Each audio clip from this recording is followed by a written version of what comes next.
All right, guys, a vehicle I know y'all haven't seen is this F-150. I think it's like a 2011, I think. I'm not sure, I just got this thing. But it's, like I said, I'm not a Ford guy or a Chevy guy.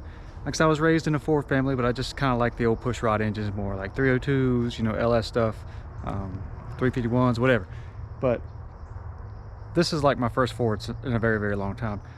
But it's crazy to think this truck has almost 400,000 miles on it, and you would never know it by driving down the road. Like, really impressed with this truck.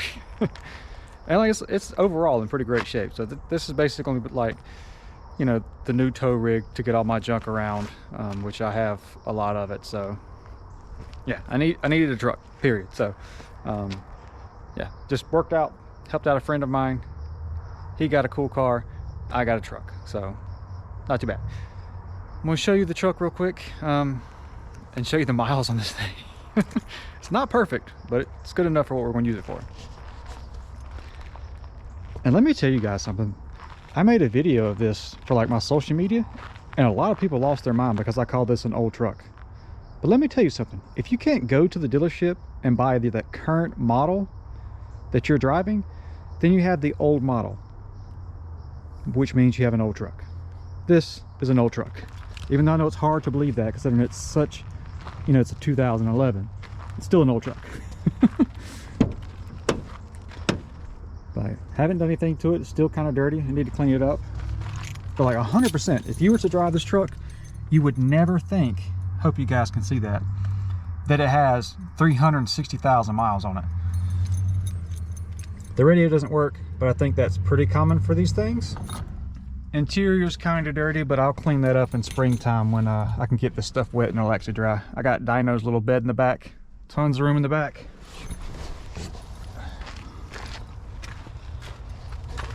But for the most part, all the interior is in decent shape. Seat's a little messed up, but it's just a two-wheel drive. It's got the 5.0 and whatever transmission comes in these things. I'll show you the engines. I don't think this engine has ever seen water. I'm definitely going to detail the engine and get this thing cleaned up.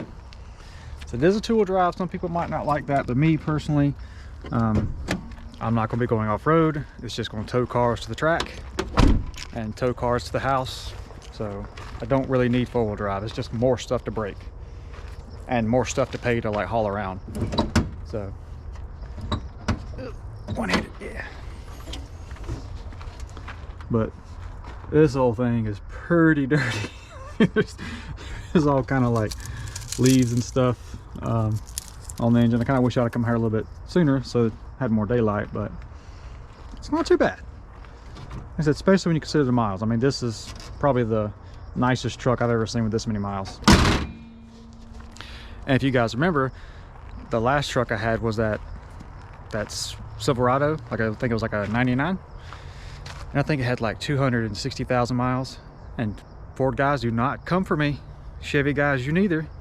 It had like 260,000 miles, and it felt like it had 260,000 miles. So it kind of broke my heart when I drove this thing. I was like, it feels tight as a drum. Like, you would never know it. I promise you, if I handed you the keys and you drove this truck, you would swear up and down it had like 40 or 80,000 miles on it or something. But it's not the Chevy's fault or the Ford's way better or vice versa, whatever.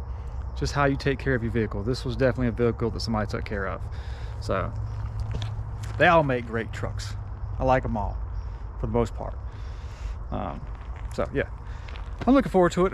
I don't plan on doing much. I'm having to resist the urge to be, you know, retarded and like cut the muffler off of it. Not everything has to be loud and irritating to drive. Maybe it's because I'm getting old, I don't know. It's kind of nice to be able to jump in a vehicle and it work, and you can hear yourself think when you're driving. It's just not like constantly loud. And you know, if you guys seen the video where I cut the muffler off my Chevy, as far as the body and everything, it's pretty straight. I probably will do something stupid, like I've never wrapped a truck before, or wrapped a vehicle, period. So the blue RX-7, I got a game plan for it. I'll share that in the next couple of videos. Like I said, we're gonna put the LS3 in that, and get the body work taken care of, and I'm going to vinyl wrap that car for now. But this is a quick rundown. But I think I'm going to try the attempt with the truck first. I'm thinking about vinyl wrapping the truck white, and I'm probably going to do something to the exhaust because it is a little quiet. I'd like for it to have like a little bit of noise to it, like the GMC that I had like way back. It had like a little, you know, cat back exhaust on it, and it sounded pretty good, and it wasn't like scream at you like a noxious straight pipe. So definitely gonna do something with the exhaust and get this thing cleaned up. But for someone that's not a big Ford fan, like I really wanted a Chevy. I was looking for like, I really wanted like a LS3, or you know, the 6.2 Cadillac Escalade, or maybe like an older Tahoe. But like I said, I don't have any money. I'm poor, man. I'm broke. So I worked this out with a trade with a friend. So yeah, it's pretty good. It's going to get the job done. And like now I have a vehicle that I can put my RC stuff in. We can go to the track, so I can actually drive and go to races and have room for everything. So if you're one of the RC guys that are here, so there's going to be a lot of running, which I've already done. You guys haven't got to see it because I've just been going to the track and like shaking off rust. It just worked out pretty good. I'm feeling pretty good about my driving as far as the RC stuff goes. So I don't know, so far the year's working out pretty good. But I've got you guys caught up on all the vehicles except for the 2 RX-7s and the MR2. So that's the only remaining vehicles that I have. Unfortunately, the Chevy truck, I sold that. The 2 Pontiac Aztecs, sold them. The real heartbreaker, the 2 300ZXs, I sold them.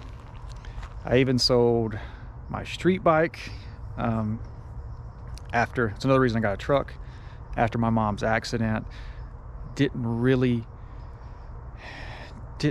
have the heart to ride on the street anymore. So got a truck now, so I'm thinking about getting into the dirt bike, so maybe I can fall back in love with the two-wheel machines, but we'll see. That's going to be down the road, but definitely going to get some off-road toy now that I have a truck. And maybe we can get Donald into going to the track more, since he has a pretty decent setup Z, if you saw my gold Z. So a friend of mine did end up with the Z, which is cool. So it worked out good for me and him. I got a truck to pull my Z to the track with, and he got a better Z, so it worked out. But yeah, like I said, I just promised myself I was gonna get everybody get caught up on all the vehicles, and try to make, you know, more content, even if it's just a small video like this, to, you know, just stay up to date, whatever. But yeah, like I said, I really like that thing. I think it's gonna be pretty good, which surprised me, because like I said, I like the old school, you know, Ford stuff, like the old Mustangs with the 302, the push rod stuff. I really like the new age Mustangs. I think they're super cool and really, really slept on. And you know, that's why I got that thing. Even though that has like the 4-valve in it. I've just never been a fan of like the 2-valve and 3-valve Fords. Like I said, I live in a Ford family, man. My sister's got a Mustang, my uncle's got a Mustang, my uncle's got a Ford truck, cousins Ford trucks. Like it's definitely a Ford family. But the 2-valves always kind of scared me. One, I'm not a big fan of modular engines, period. The chains and stuff, they're usually a nightmare. But with the Coyote, I think, you know, the 5.0, I think they've got it pretty sorted, which I thought about doing a 5.0 swap to that thing. But man, I just hate how, you know, they're really wide and it's hard to work on stuff. But before I freaking start rambling on about other stuff, I just want to make a quick video of the truck. In the next video that you see of that thing, we'll be getting cleaned up and probably doing something with the exhaust. So maybe like a little leveling kit and some wheels or something. I don't know, but definitely gonna get vinyl wrapped white, just so it, you know, it matches the cars when I'm pulling them to the track. So I like white cars. I just think when they're clean, they look clean, and stuff like the curves stand out on the vehicle. So I'm just partial to white. But all right, guys, that's it for this one. It's cold. A big storm's coming in. So I'm going to go inside and hide for the next few days. But all right, guys, appreciate you for watching. See you on the next one.